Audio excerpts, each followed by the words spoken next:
Hi everyone, our Bible verse for today is 2 Peter 1:20-21, and state that prophecies in the Bible were not the result of human interpretations but were instead inspired by the Holy Spirit.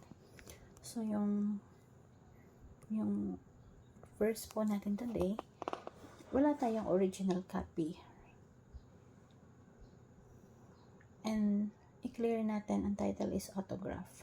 When we say autograph, ibig sabihin mismo, di ba pag meron tayong mga artista na idol, nagpapa-autograph tayo kasi siya mismo yung nagsulat, yung papel na yun mismo yung sinulatan niya. So, that is the original writer and that is the original writing. Sa panahon natin ngayon, wala na po tayong original copy ng kung anong sinulat ng mga writer before.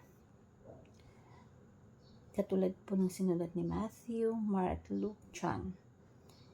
Pero ang ginagawa po kasi dati, pag nagsusulat sila, kinakopy yun and spread sa church. So, yung Word of God is merong divine authorship. Yung Word of God is preserved by the Holy Spirit. So, wala man po sa atin yung original copy ng Bible. Pero, yung meaning ng word is not stays on the word or the letter. Ang importante po is yung kahulugan ng Word of God. Yun po yung bit-bit natin ngayon. Yes, we lost the original copy. But, the Word of God is not based on the letters. It's based on the meaning of the word that's written in the Bible.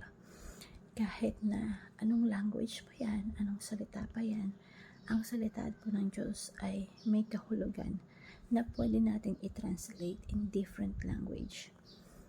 Di dahil wala na ang original copy, hindi ibig sabihin is not reliable ang Bible. No.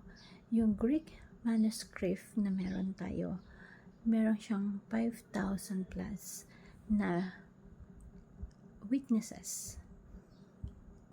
Yun po, na sobrang, kumbaga, nagbe-base dun yung mga scholar natin and kino-compare po nila yung pinag-aaralan nila.